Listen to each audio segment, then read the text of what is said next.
Welcome back, everyone, to another episode of the Richie Hicks Jr. Sports Podcast. I am your host, Richie. Bringing with me the four horsemen. Window 4, Brett Touchdown Bandic. Originally from the West Canada Valley, now in Winter Haven, Florida. Window 3, growing in the goatee. Iron Mike Zappi, San Antonio, Texas. We have Mr. Bosco from the Bronx, Idris Salam, currently in North Carolina. And I am your host, Richie, here in St. Cloud, Florida, originally from Queens and Long Island, New York. Yes, sir. Coming fresh off the Casual Convo show, it got pretty intense in there. So that got my juices flowing for our show tonight. And the show tonight is going to be about Super Bowl quarterbacks in the spirit of Super Bowl week in a quarterback-driven league. That is our topic. We're going to talk about the best Super Bowl quarterbacks over the duration of their Super Bowls. It's not just one particular standout performance. These are all of it. The history of the Super Bowl with guys that have been there enough to speak on them. I do have an honorable mentions list that I want to start up with. And this is what I've come up with here. Doug Williams, Nick Foles, Steve Young, Joe Flacco, Phil Simms, Roger Staubach. I'm going to start with Doug Williams, first African-American quarterback to win the Super Bowl and lead the team there. 87 Redskins put the hurting on the Denver Broncos, which was the Broncos' second consecutive loss on the main stage.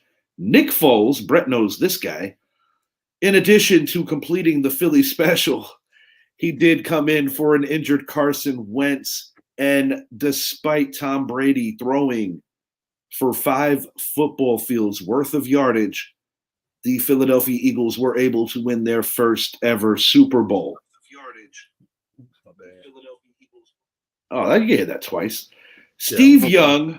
Get ready to share it. 1994 San Francisco 49ers. Getting the monkey off his back. Phenomenal performance against Stan Humphries and the San Diego Chargers, now the Los Angeles Chargers. Joe Flacco lit it up until the lights went out. And then Colin Kaepernick came back, but Joe Flacco outlasted him. Joe Flacco also recently came back to the NFL. We have Phil Simms, damn near perfect in Super Bowl 21, the first championship in the Super Bowl era for the New York Football Giants. 37-20, crushing over the John Elway and those same Broncos that Mr. Williams defeated. Roger Staubach, I'll be honest, phenomenal player. Checks all the boxes of just what being a true quarterback is and was and always will be. The reason why I don't have Staubach in my top 10, possibly if they split with the Pittsburgh Steelers, I do tend to believe that it's a split decade and Mr. Staubach would have made the top 10 here. And once again, this is for Super Bowls only. This is not the career achievement because that's a whole nother conversation because Nick Foles would not be here, nor would Joe Flacco. Mm-hmm.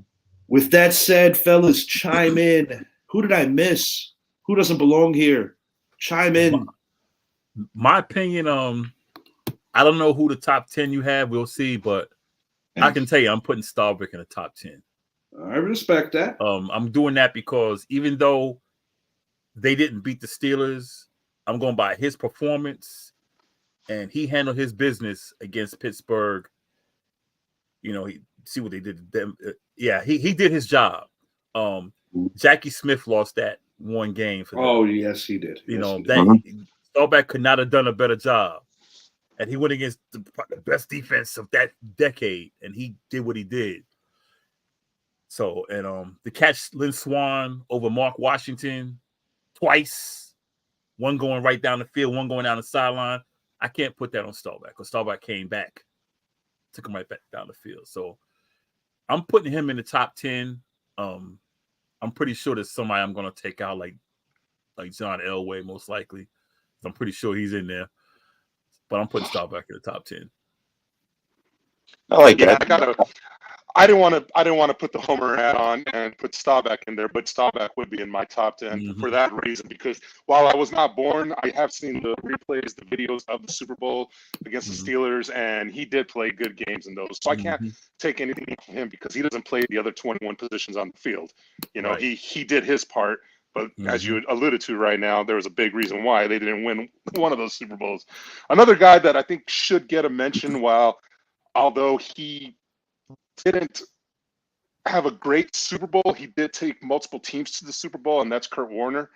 You know, playing with the greatest show on turf, arguably. Zappy, don't mean to interrupt you. You're having some rough static on your side. You chop. Yeah, you're chopping. Choppy. Yeah. Did he freeze? He froze. There you go. That is one heck of a stare down right there. That's the old Zappy right there. So, so I was saying, so the guy that I would, obviously I have Staubach in mind, but the other one would be Kurt Warner. And because, while he did play with the greatest show on turf, I mean, his performance in that fourth quarter was one that I cannot let go. I mean, he played a great fourth quarter against Tennessee, but then also taking Arizona to the Super Bowl. Arizona should have won that game, had that game. I mean, we saw, in my opinion, what was the greatest Super Bowl catch with Santonio Holmes tippy-toe at the back of the end zone from a perfect throw from Roethlisberger. But, you know, those are the two guys that I would consider putting on in the top 10 first Super Bowls. And like I said, I'm a big fan of Kurt Warner. To see him do it with not only the Rams, but to do it with the Cardinals as well, I think it's something that should go noticed. Zap, I'm going to kick you out. Come on back in. It might just be a connection issue.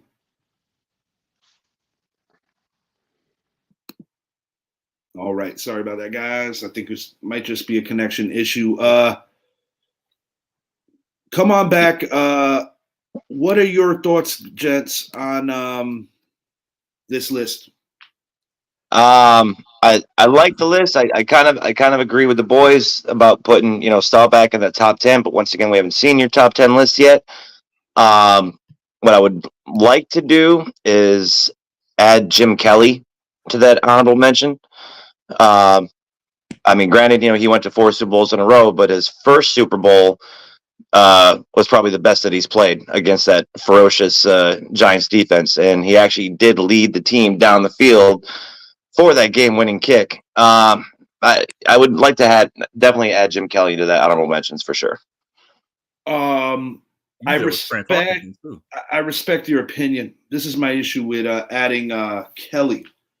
3 stink bombs, 1 good game, and to be fair, in Super Bowl 25, he was not the best player on offense for the Buffalo Bills. That was Thurman Thomas. They got ripped 3 times. Now, Jim Kelly as a phenomenal quarterback, absolutely. But I'm sorry, I can't put him on anything honorable with 3 stink bombs and 1 good one. I will put Fran Tarkenton over him, and then come to Super Bowls if I'm going to put someone who lost 4 of them. I tend to agree. I think Tarkenton, in terms of what this game was, in terms of quarterback play, I do believe that I actually would put Tarkenton over Kelly myself. And I think it should go mentioned. Well, I think he's not in your top 10. A lot of people, I don't say a lot, but there's going to be individuals that are going to be a bit upset that you didn't mention that one of that let's ride with the Broncos, and that being Russell Wilson taking Seattle to 2 Super Bowls. But in my opinion, that first one, that wasn't him that won that Super Bowl. That defense won. That was the Legion of Boom. It wasn't him who won the first one. And then, it was him who lost the second one. And whether that play was called in or not, if I'm under center and I have Marshawn back there in the backfield, I'm going to check out of the play that's called in, and I'm going to call for a dive. Dude, I'm so confident that Marshawn's going to score there. I'm telling the Patriots that it's coming at them, and they can do a damn thing about it. Just like the Eagles do with the tush push. They tell you, here it comes, stop it. Only one team was able to stop it this year, and that's the Bucs twice. Twice. But, it's like everyone knew it was coming, but then they call a pass. Russell Wilson, your job in that position is to check out of it and go into a dive. And that's that was ridiculous. I cannot believe that. I don't blame it on Russ. I blame it on Bevel and Carroll. But for Russ to not check it off, I have to blame him. You have so many bodies in the end zone. What are you thinking? I mean, it's not even that. I mean, they could have had 4 possibilities to make it in the end zone. They still had 2 timeouts left to go. They still had 2 timeouts. And if I'm Pete Carroll, if I'm a Seahawks fan, and we go for it 4 times, giving the ball to Marshawn, and we don't get it in, I'm okay with that. Yeah. But not. I'm not throwing a quick slant from the 1 yard line to a no-name receiver. Let me, it's like, You're right. I'm going to throw it to someone. I might throw it to a DK Metcalf who should be able to beat a Malcolm Butler. And Malcolm read the play right, but still, no. You gotta go beast mode up the middle. All day. Yes. Oh man, that's got to be the most dubious decision in the history of this game. And there's been a couple of them, but my God, that was the dumbest call. That was so bad. I was watching the game with that guy in window 4, and I remember when the Seahawks made that miraculous catch. Yes, that was over. Bro, the longest commercial break, and right before the commercial break, they showed the David Tyree catch. Yep. From 7 years earlier, and Brett's like, "Oh, this is fucked up. They're gonna do us. It's fucked up. I gotta look at this shit twice." And then, Pete Carroll delivered on the promise that he would bring a Super Bowl to New England. It's true, he did. That he promised that one. But the look on Sherman's face after that play was made was Sherman was like. That was the best. Priceless. Like, that was the best reaction video. And Brady knew they got away. Brady knew they got away with grand larceny on that one. He knew it. He knew it. Hey, I'm going to say Brady got away with grand larceny and probably 5 of his Super Bowls. 5 or 6, yeah. Just saying. Oh, we're gonna have some fun tonight. Approaching our top 10, we're gonna start with Mr. John Elway. Denver Broncos. Elway had 3 crushing Super Bowl defeats. 1 to the 49ers, 1 to the Giants, 1 to the Redskins. All beatings, like thorough beatings. The worst Super Bowl loss in the history of the NFL was at the hands of the Broncos against the 49ers. Yes, indeed. And, the one against the G-Men and the one against the Redskins weren't much better. And, so that was his identity. That was part of what he was. He was known as a loser in the big game. Enter the 1997 season. This is a Denver team that came off of being a 1 seed the previous year and losing in round 2 to Tom Coughlin's Jacksonville Jaguars. The loss was so devastating, it led the Broncos to changing their colors or changing their uniform drastically, going into the metallic Iron Horse or whatever the hell that was. But anyway, the next year, after watching Green Bay beat New England, they play Green Bay. And this was kind of actually chronicled in The Last Dance of all places, because you see Phil Jackson getting on the plane, looking at the paper. He's like, "Oh, wow, the Broncos won. Things are changing." And what he meant by that is Elway's Broncos broke the AFC curse that was carried by teams like Buffalo. Buffalo lost 4 of those to the NFC East when the NFC East was crushing everybody. Everybody in the NFC East got some, except for the Eagles. The Eagles did not win. It was 2-time Cowboy, 1-time Redskin, 1-time G-Men. You also had the Packers, who were coming off a Super Bowl win over another AFC East team, Bill Parcells' Patriots at the time. So the point is, the NFC was really dominating, not to mention going back to that 49er era, where, so you get the picture.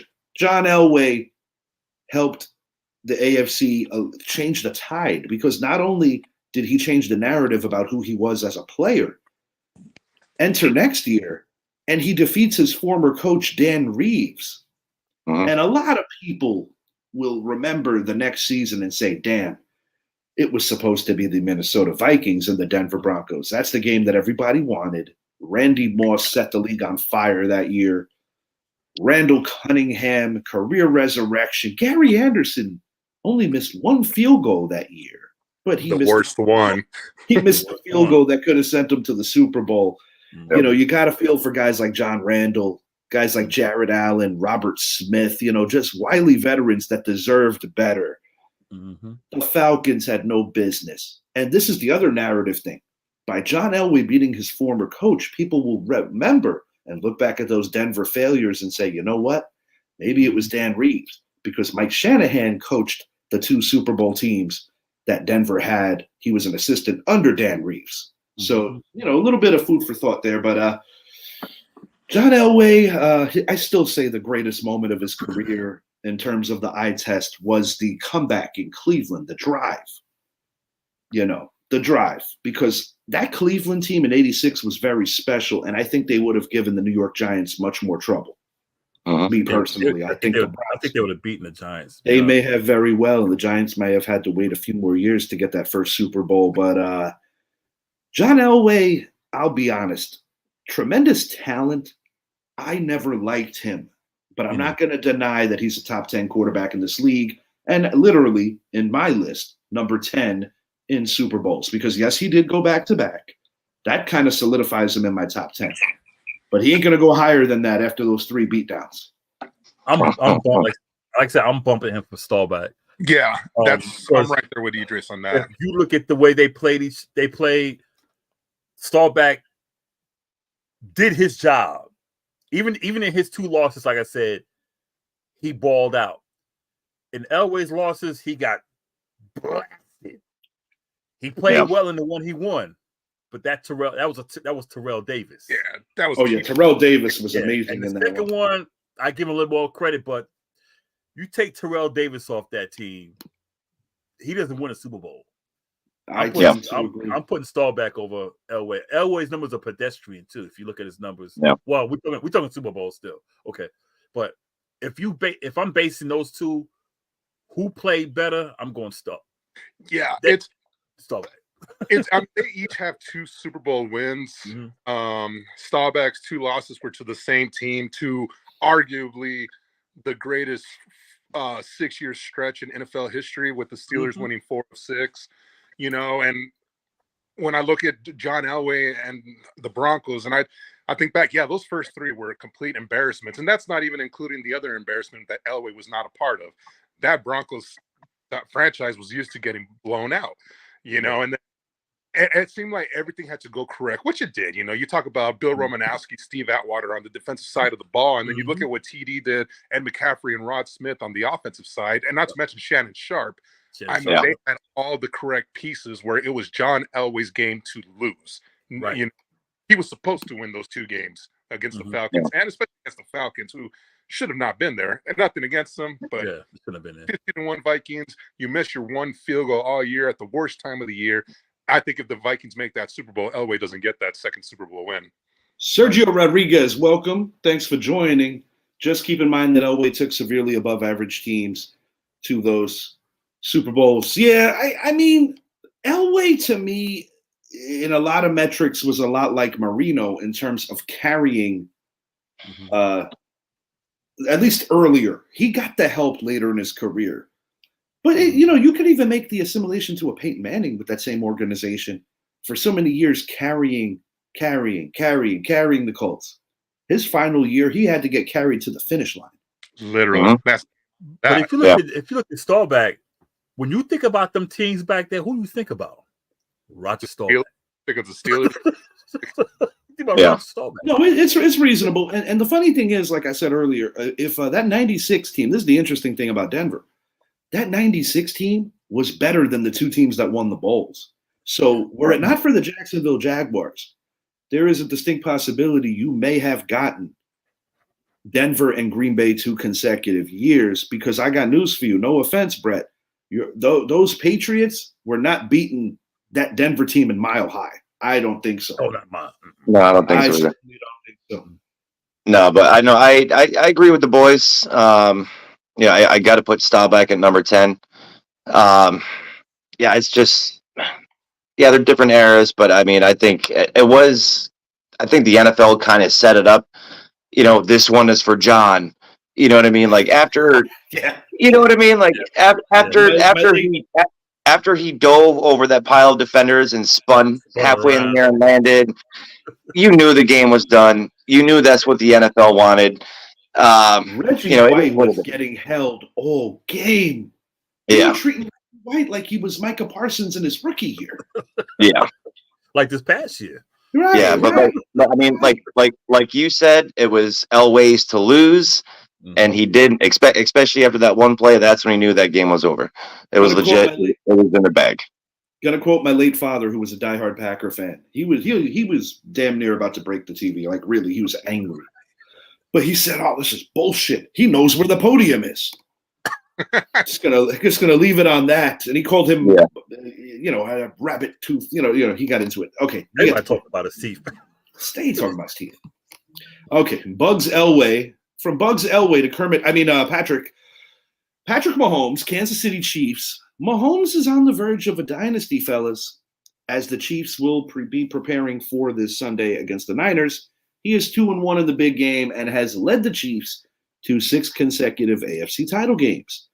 Many believe he will take the GOAT status away from Tom Brady, assuming no mass injuries and continued success, as he is frequenting the Final Four in the NFL damn near every season. From the skill set, from what I see with Patty, he can basically throw the football from any angle, which makes him a superior athlete to Brady.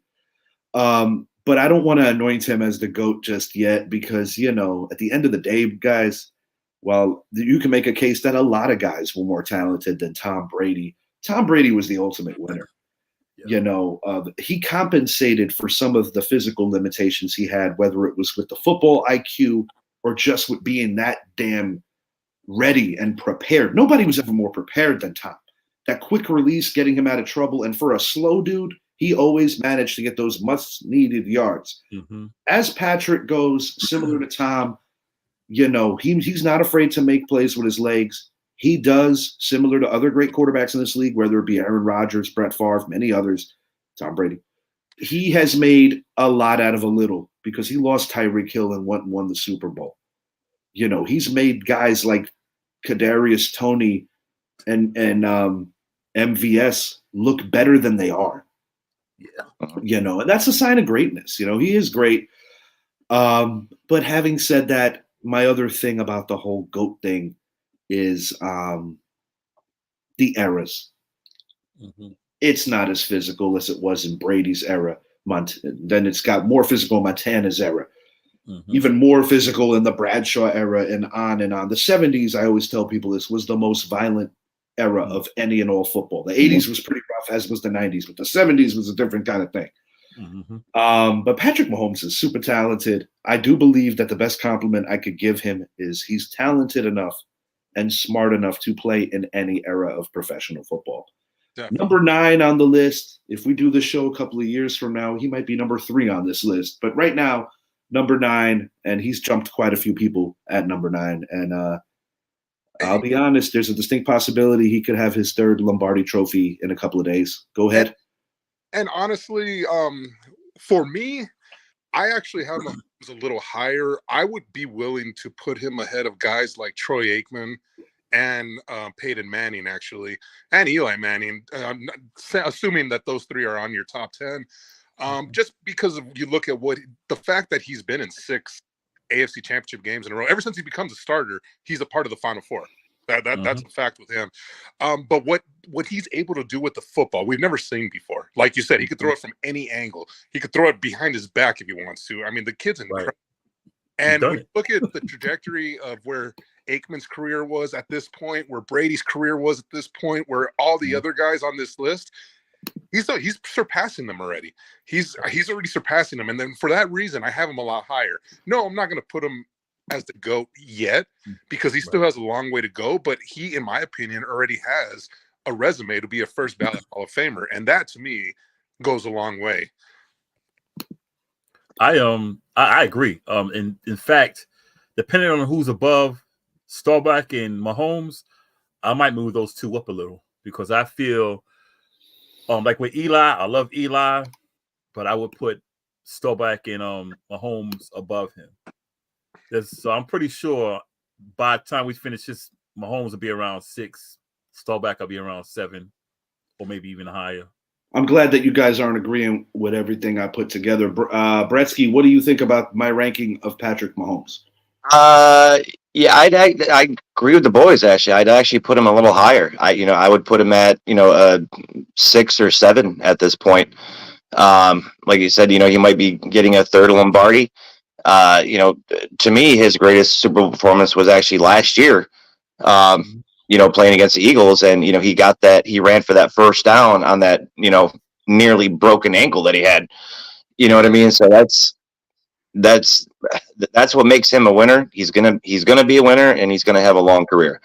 At overtime, he may pass Tom Brady as the GOAT, but I'm not going to put him in that GOAT conversation just yet. It took Brady 20 years to do it.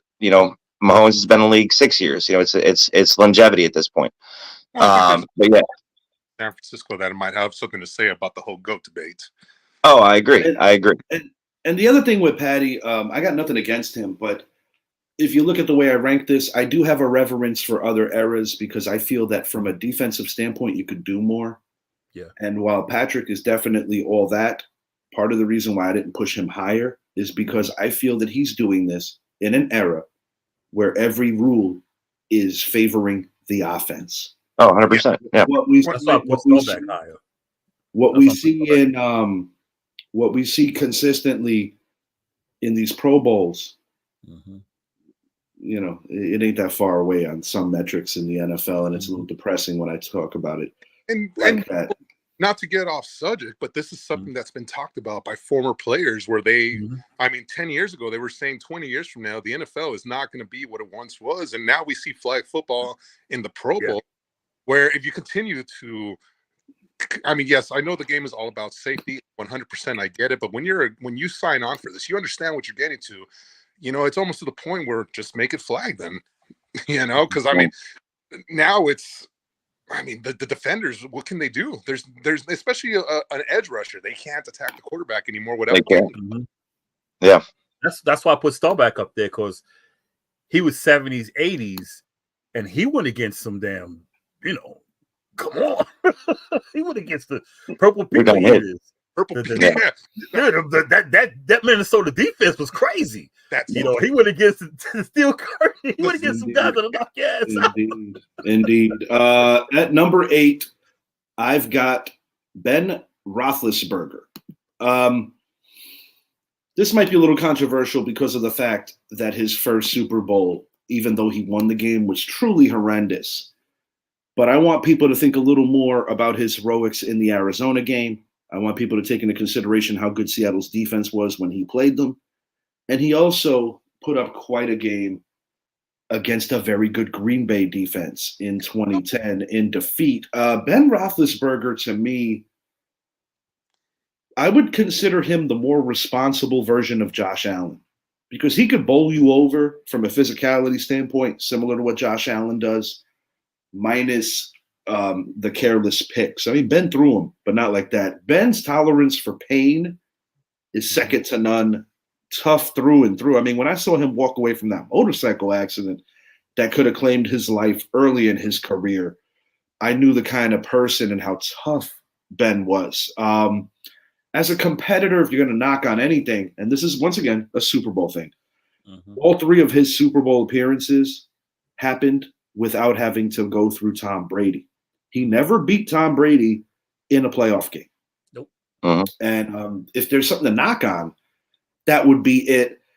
But when I think about his composure, the weather that he played in, how difficult that division is, and that the Ravens and Steelers, for a good chunk of his career, was the biggest and thickest rivalry in the league, Ben gets my solid approval at number 8, winning 2 out of 3 bowls.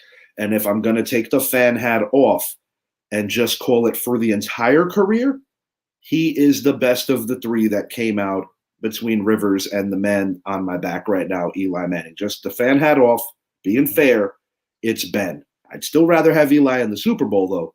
But for the career, it's Ben.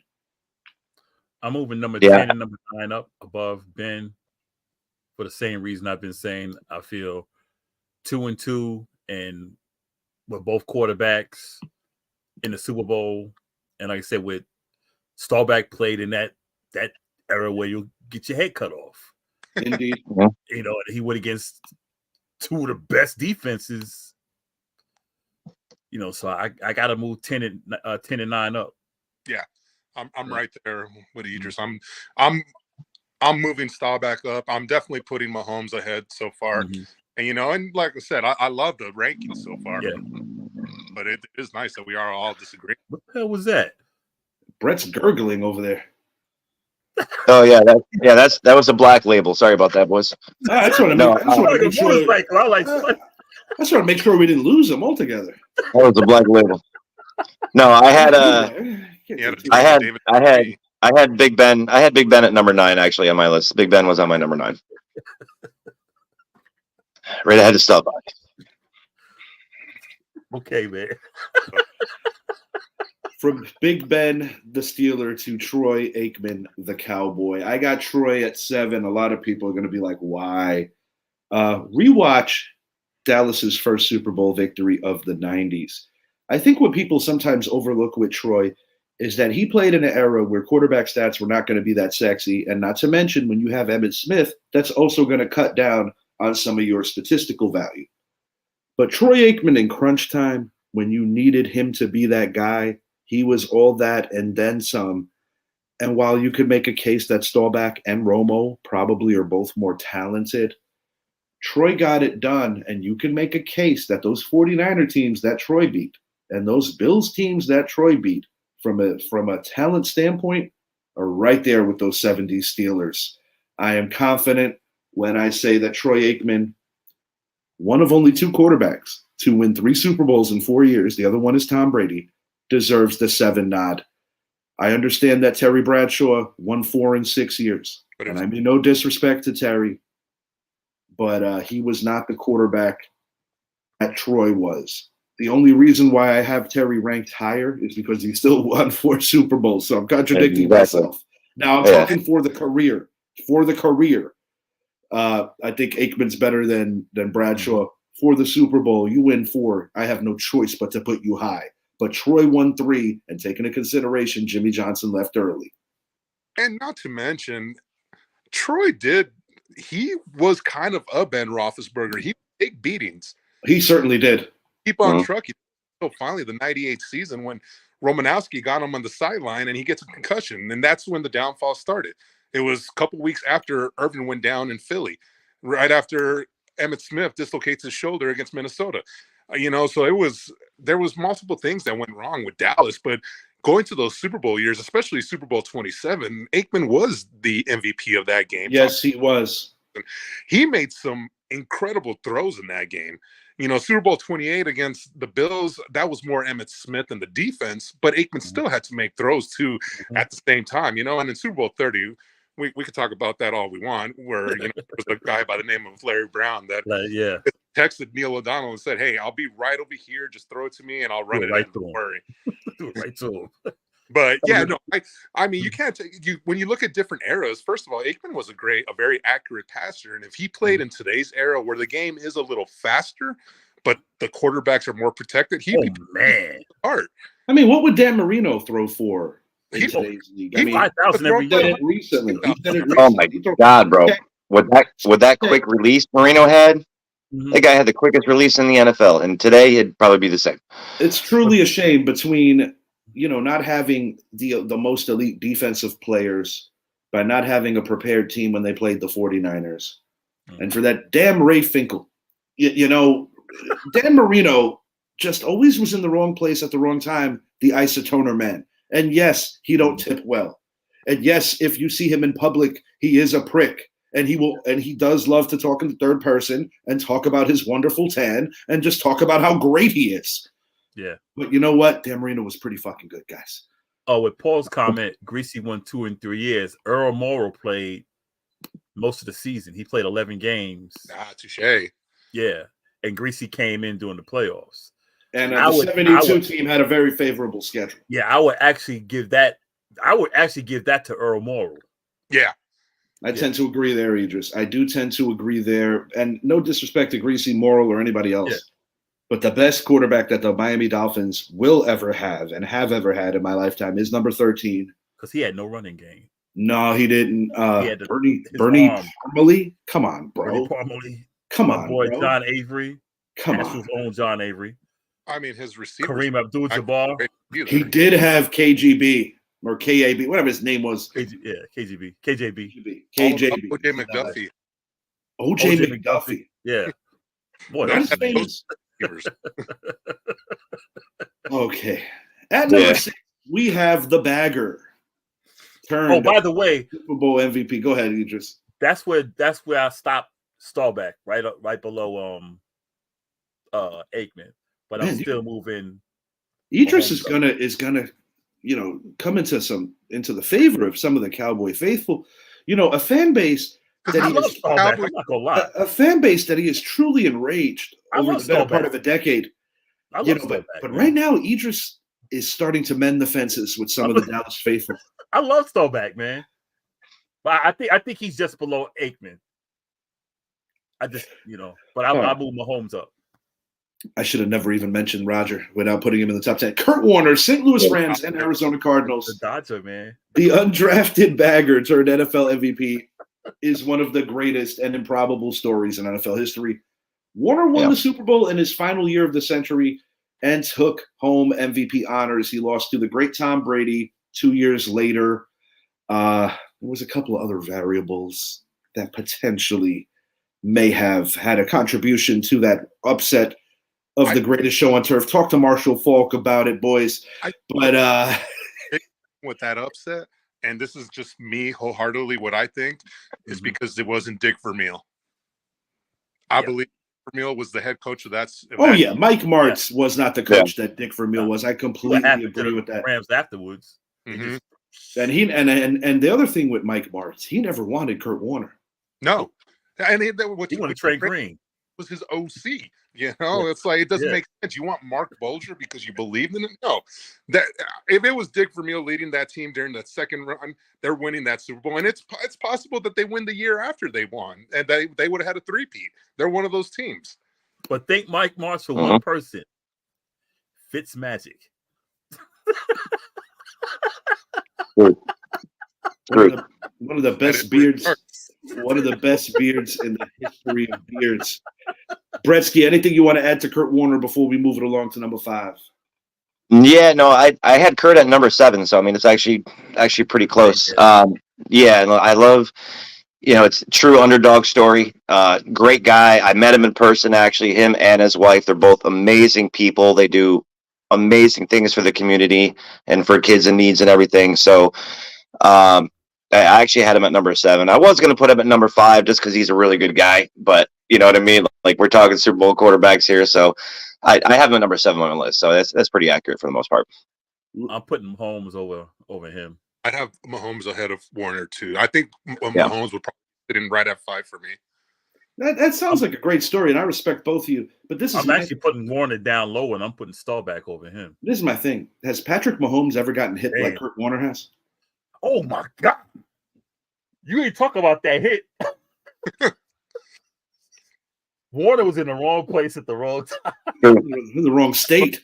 Oh, God. Okay, Brett. That was a hit. Oh, my God. That is insane. That is horrible.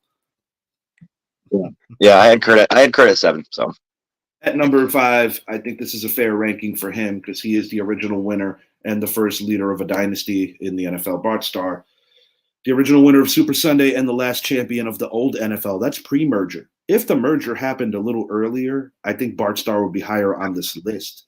Mm-hmm. The general of Vince Lombardi's army. There were a lot of leaders. He was the general. Bart set the standard for NFL winning. There's a lot we could say, but I don't think I have to say any more than that. I'm with you. Yeah, Bart and Vince, they were the standard. Mm-hmm. And I think even, and I'm not going to say every team, but I guarantee there are many teams that still use those two as an example of how to get things done. Yeah. At number 4, some people might view this that I ranked him too high, and that's okay. It's my list. Terry Bradshaw. I'm going to say this right now. While I know that the interceptions and the touchdowns and don't look, I want to remind people this was the infancy of the passing game. When I think about the many personalities that those Pittsburgh Steelers teams had, I think Terry Bradshaw was the right man for the job to lead them. And I do think that if he played in a different era, he would be remembered a little more fondly too, because unfortunately, a lot of times people only want to look at the back of the trading card and not take the era into account. And I did make mention that the 70s was the most violent era in professional football. Yeah. Like ever. I mean, just having to go through the Raiders. And that right there, it was either going to be the Steelers or the Raiders or the Dolphins too. I mean, but the competitiveness all throughout the 70s. I mean, when we think of Mean Joe Green or Jack Campbell and the ferocity they brought on that defensive side of the ball, but then we think about the players Terry Bradshaw had to look across from him that wanted to rip his head off. Nick Bonacani. Perfect. Good shout. Larry, Nick Bonacani. Good shout, dude. Good shout. He's the first. The OG, man. The OG. Yeah. The first quarterback to win 4 Super Bowls, guys. Yeah. That's something that who has won 4 Super Bowls? 2 quarterbacks. Right. Yeah. And we might be getting a third, maybe with Patrick Mahomes, because he still has a lot of career ahead of him. Yeah. But only 2. You won't get it this Sunday. And you know why he has a lot of career ahead of him? Because you can't fart near him without drawing a penalty. That's why. Yeah, but he still runs a lot. And how are you going to shake Josh Allen's hand, say good game, and be like, man, that was so unfair? Don't worry, Brock, my man, Big Brock is going to end that this weekend. Oh, I hope you're right, but I don't agree. I don't agree either. We're going to see, though. The preview's coming. I might change my mind in a few hours. For the win. I might change my mind in a few hours. This is going to be like a Mahomes-Brady Super Bowl where Brady was like, look, welcome to the league. I'm your daddy right now. And this is what I think Mahomes is going to say to Purdy. Like, you're here, welcome, but I'm the best right now. And then in the second meeting, he's like, I'm about to leave the league. I could barely walk. And after this game, my defensive line is going to make sure you're going to have a hard time walking. Yeah. Okay. No, I like that. I mean, Terry Bradshaw, great career, great character, a quarterback drafted out of Louisiana Tech that a lot of people didn't really give him that chance, and he went into the right situation. And when you talk about when you're handing the ball off to guys like Franco Harris, it makes your job a little easier. But like you said, we have to remember the eras that we're talking about. Back then, it was a running game. Buddy, it's like if we're comparing it to boxing. I mean, don't get me wrong. I love my heavyweight boxing still, but it's not with the same kind of ferocity that we saw in the 80s of guys like the Tyson era, or on the silver screen, guys like Balboa and Creed. Back then, it's just different. Back then, it wasn't the knee was down. Back then, you wouldn't down. Why'd you have to bring up Creed? Why'd you got to bring up Creed, man? Hey, send a shout out, Carl. Rest in peace. Yeah, we hit on it earlier in the week, but I gotta say, man, I was so sad about that. I love Carl Weathers. I was so sad about that. Former Raider. Yeah, former Raider. Yes, indeed. Just a supreme athlete. Yeah, former Raider. Yeah. And now that got Brett annoyed. This should do better than that. Eli Manning, New York Giants, a.k.a. the Goat Slayer, is the only man to defeat the great Tom Brady twice in Super Bowls. Manning is a perfect 2-0 in the big game. And has 1-0. Psych, I beat him twice. Yeah, that's right. All facts. As the only guy to do it. Second Super Bowl run, only 9 victories. They won the Super Bowl as a 9-win team, the only team to do that. 4 years before that, they beat the undefeated New England Patriots. And let me tell you something, boys. That 07 Patriot team didn't have no paper schedule. They beat the crap out of a really good Dallas Cowboy team. In Dallas. They won a shootout against the Giants in Jersey, a good Giants team. They beat a good Steelers team, a good Colts team, a good Jaguar team. The Patriots did, and even the Jets had a good defense that they beat. The Bengals were very talented. The Patriots went through the friggin' gauntlet to go undefeated before losing to the Giants in 42. And I mean, damn. Yeah, I know that numbers and records are made to be broken, but that is the greatest offense I've ever seen. Eli Manning's value, short and sweet. The bigger the moment, the bigger the player. You can argue all day long about his regular season numbers, But in the playoffs, particularly away from home, he was a different animal. And that is why I believe he belongs in the Hall of Fame. And when you beat the best coach as well as the best quarterback of your generation twice on the grand stage, there's not much more to say. Eli Manning, top three, the dude. 3 fourth quarter touchdowns in 2 meetings against the Patriots. I know it sounded like he was pissing. I know. Yeah. I like it's just the sound effects. Brett's burping. Zappy's pissing. Zappy's peeing. Yeah, we're good. Hey. Yeah, no, Rich, I had Eli 5 on my list. And it's nothing against him. That's why I didn't allow you to make the list. It's nothing against him. I just have better players with more Super Bowls that are ahead of him. No, but I give him more, his credits due. He beat the GOAT twice in the big dance. He didn't play Montana. That's where it is. No, well, Montana's not the GOAT, so it's okay. Well, at the time, Montana was the GOAT, though. It's okay. Yeah, he was. He was. But no, I had Eli. It's kind of hard. It's kind of hard not to put Eli in that top 5, especially after beating the greatest team ever in 07. Eli Manning won 2 Super Bowls with 0 Hall of Famers on offense. I just want to let that marinate for a second. And that's the other thing too. That's a good point. When you think about those Super Bowls, Bear Pasco.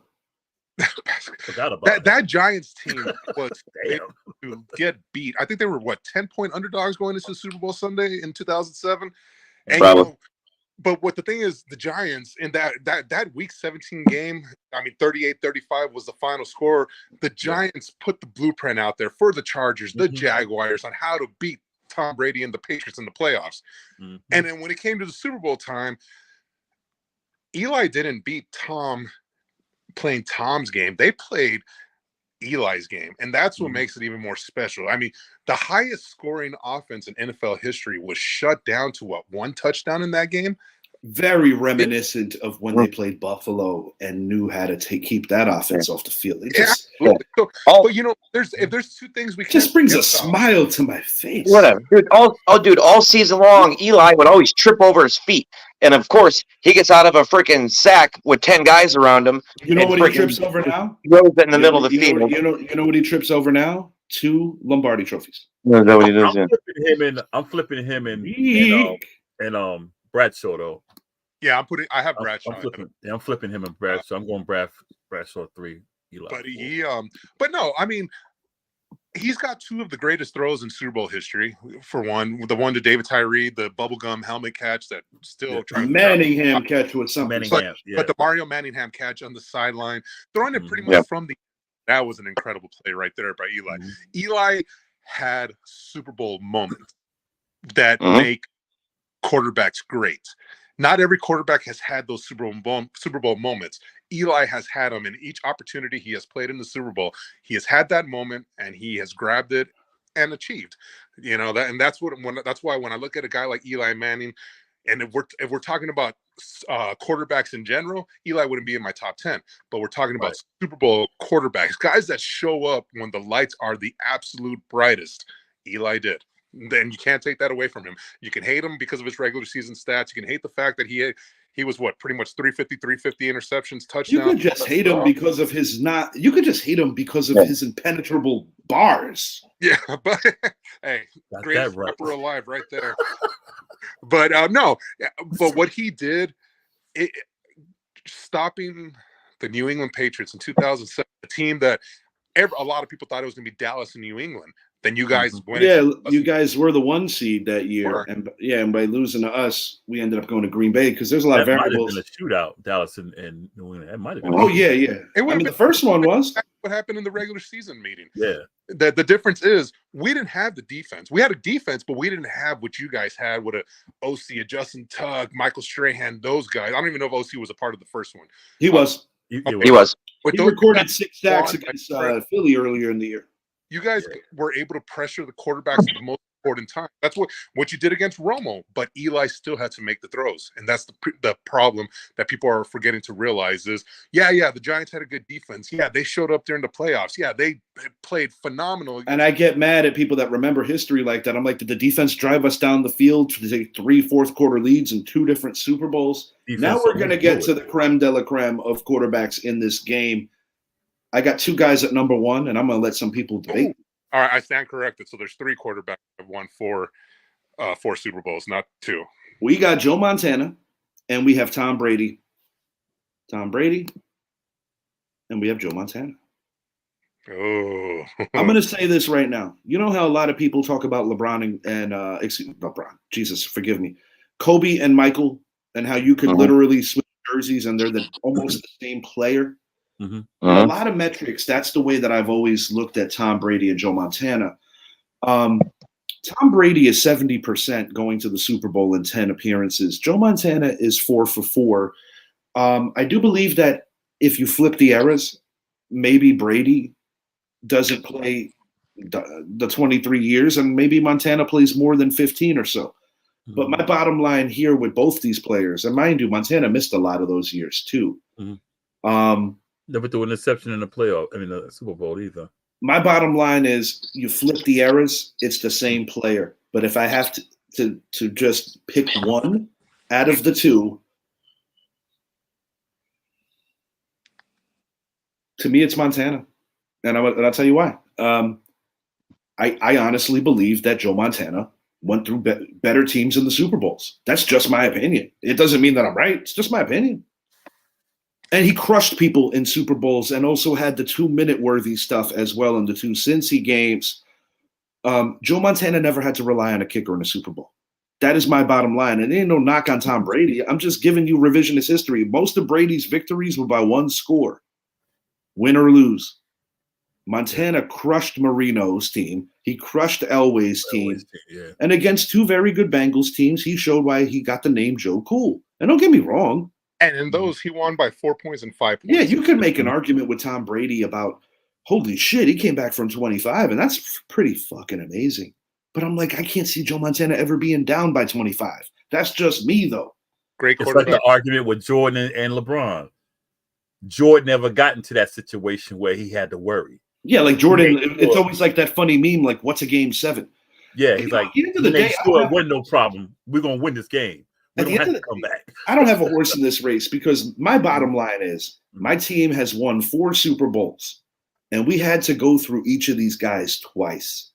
Yeah. We ended one guy's career in terms of his peak. That would be Joe Montana. And we ended one guy's perfect season at his peak. That would be Tom Brady. So I think it's safe to say my New York Giants literally beat the 2 best quarterbacks ever to get where they were going 2 different times. And I'm very proud of that because we didn't just beat anybody, we beat the best.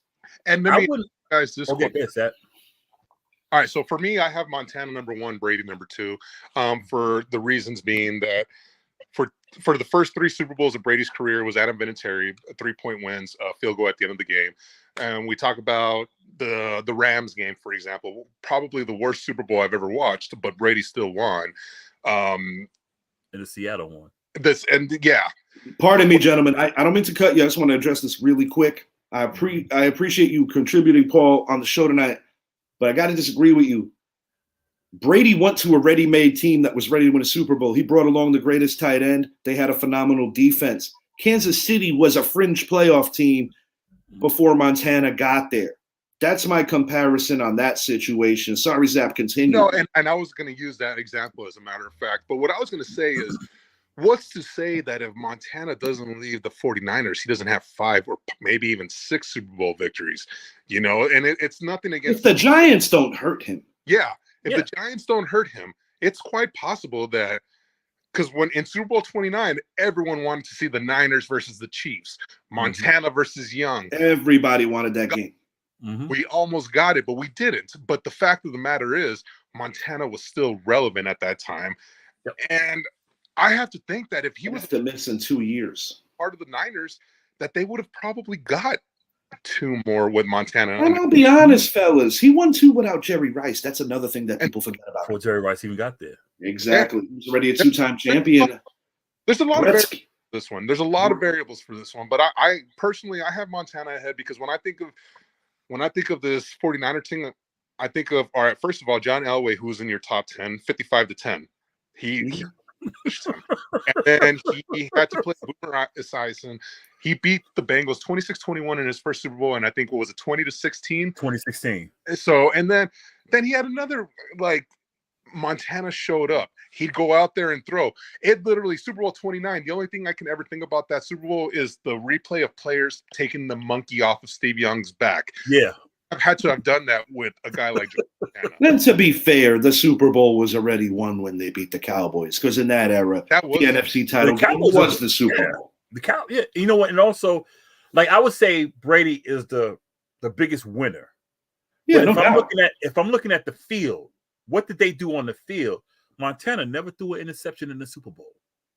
That's reasonable. And like Zappy said, if you look at the first three and you look at the one with Seattle had that game. Seattle played their game. They killed themselves at the end.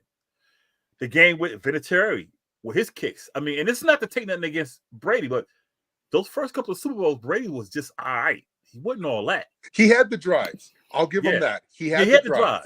He had the But drive. Montana, if you saw Montana, I mean, I saw the games on my 2 eyes. I was like, God.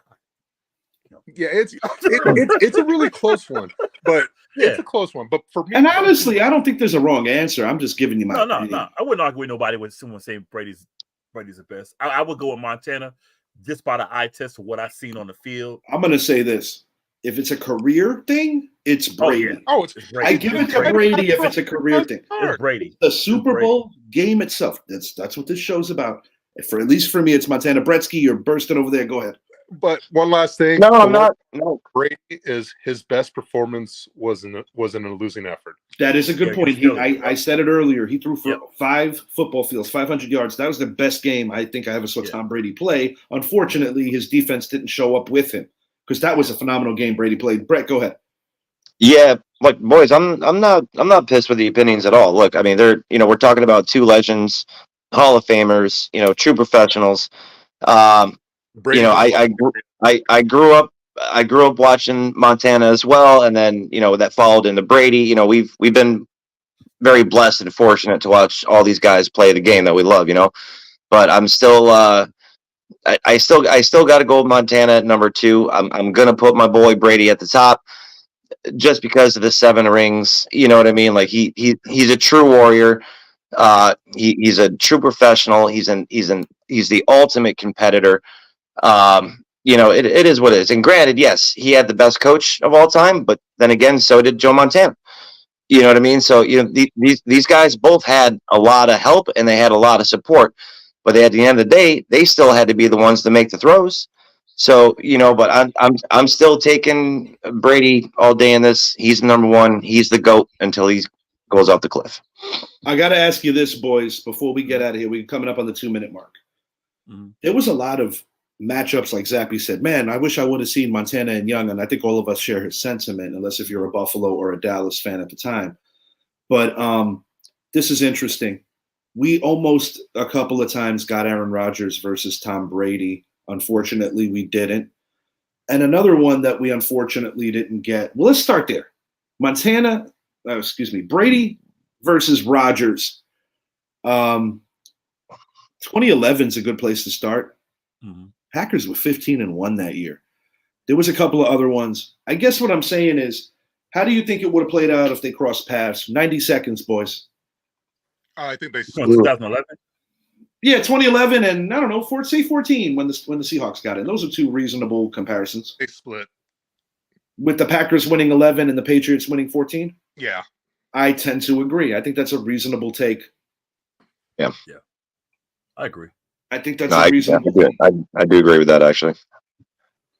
I'm kind of combing through some years and saying, what else did we miss out on that we probably wish we got to see? And there's the other one, the Berman Bowl. 1990 stands out to me. 49ers versus Buffalo Bills. Now, this is assuming Leonard Marshall didn't lay out Joe Montana. Fellas, who wins that game and why? I'm still going 49ers. Yeah, Me too. I think the 49ers, were the best team in the league that year. Unfortunately, the Giants just happened to beat them. Mm-hmm. Yeah, 100%. And I'm willing to say the Bills were better than the Giants too, but the Giants had the best game plan. Mm-hmm. Yeah. Guys, Yeah, but great back- show. You know, back 36. then, like we seen how Dallas and those were the games right there. The 80s and early 90s. Oh my, Frisco and Dallas. That was essentially Green Bay and Dallas. Those three teams. that was the Super Bowl. The NFC title game was the Super Bowl. Everybody, Frisco and thank you Dallas, for watching. Thank you for chiming in. For Idris, Brent, and Zappy, I am Richie. Super Bowl week. We will be back Sunday morning with our Super Bowl preview show. Have a great night, everyone.